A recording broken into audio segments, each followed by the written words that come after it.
اس سے پہلے میں نے یہ بات بتائی تھی کہ بنیادی طور پر اسلام کے 5 ارکان ہیں۔ یہ 5 وہ ارکان ہیں جو اسلام کی بنیادی حیثیت رکھتا ہے، جس پر عمل کر کے انسان پورے طور پر اسلام میں باقی رہتا ہے، ایمان کے اندر قائم رہتا ہے۔ اس لیے اللہ کے رسول صلی اللہ علیہ وسلم نے اپنے زندگی کے آخر سال میں گویا کہ یہ کہا جائے کہ سن 9 ہجری میں حج کی فرضیت کا حکم آیا تھا، اور 10 ہجری میں اللہ کے نبی صلی اللہ علیہ وسلم نے حج کا ارادہ کیا، اور آپ نے لوگوں میں یہ اعلان کیا کہ اے لوگوں میرے ساتھ حج کر لو اور حج کے ارکان اور طریقے کو سیکھ لو۔ ہو سکتا ہے کہ آئندہ حج میں ہماری تم سے ملاقات نہ ہو۔ اور ہوا بھی یہی کہ اللہ کے نبی صلی اللہ علیہ وسلم نے سن 10 ہجری میں حج کیا۔ ذی الحجہ کا مہینہ ہے، سفر اور ربیع الاول 2 مہینہ کے بعد اللہ کے نبی صلی اللہ علیہ وسلم کا وصال ہو جاتا ہے۔ جب آپ نے حج کیا، عرفات کے میدان میں تھے، جب وقوف عرفہ کیا تو قرآن کریم کی آیت آ گئی، الیوم اکملت لکم دینکم واتممت علیکم نعمتی ورضیت لکم الاسلام دینا، کہ اے نبی آج میں نے آپ کے لیے دین اسلام کو مکمل کر دیا ہے۔ گویا کہ آج دین مکمل ہوا۔ جب تک کہ نبی حج نہیں کیے تھے دین مکمل نہیں تھا، جب نبی حج کر لیے تو دین مکمل ہو گیا۔ اور اللہ نے فرمایا وَرَضِيتُ لَكُمُ الْإِسْلَامَ دِينًا، اور قیامت تک کے لیے میں دین اسلام سے راضی ہو گیا۔ اس سے یہ بات سمجھ میں آتی ہے کہ اللہ کے نبی صلی اللہ علیہ وسلم کے حج کے تکمیل کے بعد دین مکمل ہوا، اور آپ علیہ السلام نے حج کے سارے ارکان کو کر کے دکھا دیا اور بتلا دیا کہ تم لوگ اس طریقے پر حج کرو۔ یہی طریقہ ہمارے لیے حج مبرور کا ذریعہ ہے۔ اس سے یہ بات سمجھ میں آتی ہے حج کر لینے سے صاحب حیثیت کے لیے اسلام کے 5 بنیاد پر عمل ہو جاتا ہے۔ اللہ کے نبی صلی اللہ علیہ وسلم مینا کے مسجد خیف میں تھے۔ 2 صحابی آپ کے پاس آئے، ایک صحابی انصاری، دوسرے صحابی ثقفی، اور یہ دونوں کہتے ہیں اے اللہ کے نبی صلی اللہ علیہ وسلم میں آپ سے کچھ پوچھنا چاہتا ہوں۔ آپ علیہ السلام نے فرمایا ٹھیک ہے، پوچھنا چاہتے ہو پوچھ سکتے ہو، لیکن اگر کہو تو میں تمہیں یہ بتا دوں کہ تم کیا پوچھنا چاہتے ہو، یعنی اگر تم خود کہو کہ تم کس مقصد سے آئے ہو۔ پھر کہا کہ اے اللہ کے نبی ذرا آپ ہی بتا دیجئے کہ ہم لوگ کس مقصد سے آئے ہیں۔ تو اللہ کے نبی صلی اللہ علیہ وسلم نے ارشاد فرمایا تم اس نیت سے آئے ہو کہ آدمی جب حج کے ارادہ سے نکلتا ہے تو اس کو کیا ثواب ملتا ہے، جب آدمی طواف کے بعد 2 رکعت نماز پڑھتا ہے تو اس کو کیا ثواب ملتا ہے، جب آدمی صفا مروہ کے درمیان سعی کرتا ہے تو اس کو کیا ثواب ملتا ہے، جب آدمی عرفات کے میدان میں جاتا ہے تو اسے کیا ثواب ملتا ہے، جب آدمی کنکریاں مارتا ہے تو اس کو کیا ثواب ملتا ہے، جب آدمی قربانی کرتا ہے، بال کٹواتا ہے تو اس کو کیا ثواب ملتا ہے، جب آدمی طواف زیارت کرتا ہے تو اس کو کیا ثواب ملتا ہے، تم یہ پوچھنے آئے ہو۔ دونوں صحابی یہ کہنے لگے اے اللہ کے نبی صلی اللہ علیہ وسلم قسم ہے اس ذات پاک کی جس کے قبضے میں آپ کی جان ہے، حقیقت یہ ہے کہ ہم لوگ یہی پوچھنے آئے تھے آپ سے، میرا مقصد یہی ہے جو آپ نے بتا دیا۔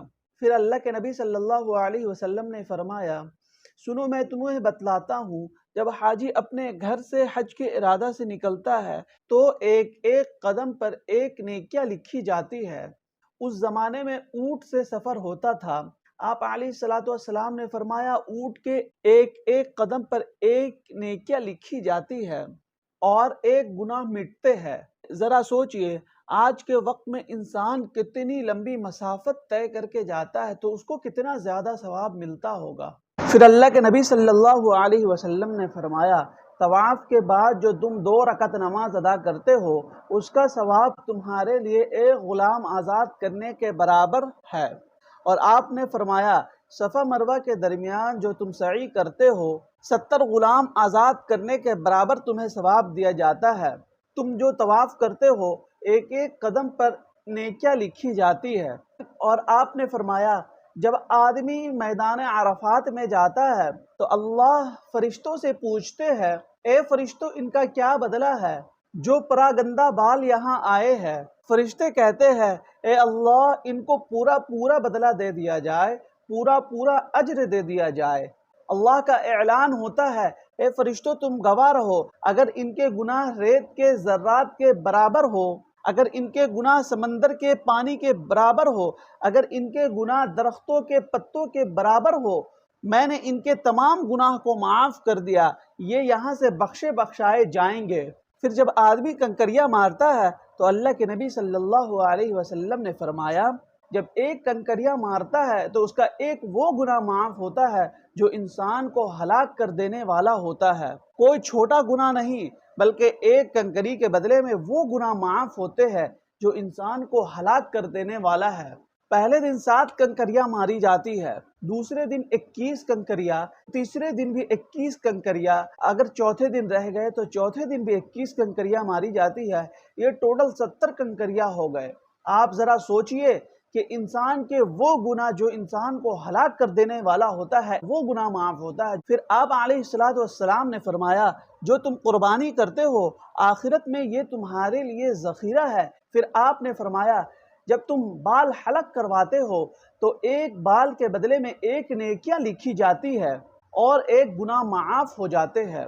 پھر جب تم طواف زیارت کرنے جاتے ہو تو تم گناہوں سے بالکل پاک و شفاف ہو جاتے ہو، اور فرشتے تمہارے مونڈے پر ہاتھ رکھ کر کہتے ہیں آج تیرے سارے گناہ معاف ہو گئے، اب تم اسر نو اعمال کرو، یعنی تیرے پچھلے سارے گناہ معاف ہو گئے، تم معصوم ہو گئے، تمہاری حیثیت ایسی ہے جیسے بچہ ماں کے پیٹ سے پیدا ہوا ہے، اب تم اسر نو اعمال کرو، یعنی جو کچھ تم اچھے برے اعمال کرو گے اس کی گنتی ہوگی۔ یہ اللہ کے نبی صلی اللہ علیہ وسلم نے فرمایا۔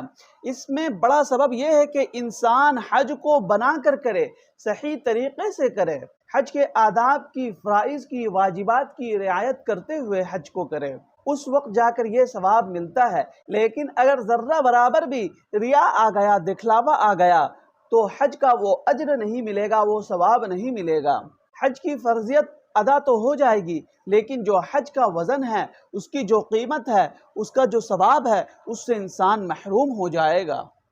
پھر اللہ کے نبی صلی اللہ علیہ وسلم نے فرمایا روزانہ بیت اللہ پر 120 رحمتیں اترتی ہے، 60 رحمتیں طواف کرنے والوں کے لیے، 40 رحمتیں نفل نماز پڑھنے والوں کے لیے، اور 20 رحمتیں جو اللہ کے گھر کو بیٹھ کر دیکھتا ہے۔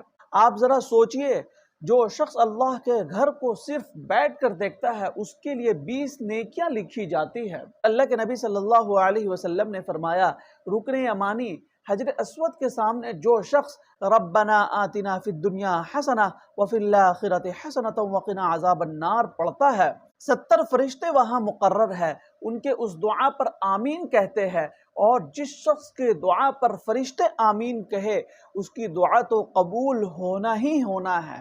اسی طریقے سے اللہ کے نبی صلی اللہ علیہ وسلم نے ارشاد فرمایا حجر اسود وہ پتھر ہے کہ میدان محشر میں اللہ رب العزت اسے زبان عطا کرے گا، 2 آنکھ دے گا، ہر اس انسان کے حق میں ایمان کی گواہی دے گا جس نے اسے بوسہ لیا ہے۔ اللہ کے رسول صلی اللہ علیہ وسلم نے فرمایا جب اس پتھر کو آسمان سے اتارا گیا تو یہ دودھ سے زیادہ سفید تھا اور سورج سے زیادہ چمکدار، لیکن انسانوں کے گناہوں کی وجہ سے وہ پتھر سیاہ ہو گیا۔ اللہ تعالیٰ نے اس پتھر کے اندر ایسی صلاحیت رکھی ہے کہ وہ انسانوں کے گناہوں کو جذب کرتا ہے۔ جب سے وہ پتھر بیت اللہ پہ لگا ہے نہ جانے کتنے انسانوں نے اس کا استعلام کیا، اللہ نے تمام کے گناہوں کو اس پتھر کے اندر جذب کر دیا۔ اس لیے اللہ کے نبی صلی اللہ علیہ وسلم نے فرمایا جو شخص بھی اس پتھر کا بوسہ لے گا ایمان کے حالت میں، اللہ تعالیٰ کے سامنے یہ پتھر میدان محشر میں گواہی دے گا۔ یہی وجہ ہے کہ حضرت عمر رضی اللہ تعالیٰ عنہ ہمیشہ فکر مند رہتے تھے کہ کسی طریقے سے لوگوں کا عقیدہ خراب نہ ہو، لوگوں کا عقیدہ محفوظ رہے، ہمارے ذہنوں میں یہ نہ رہے کہ یہ پتھر کے اندر کوئی صلاحیت ہے نفع اور نقصان کا۔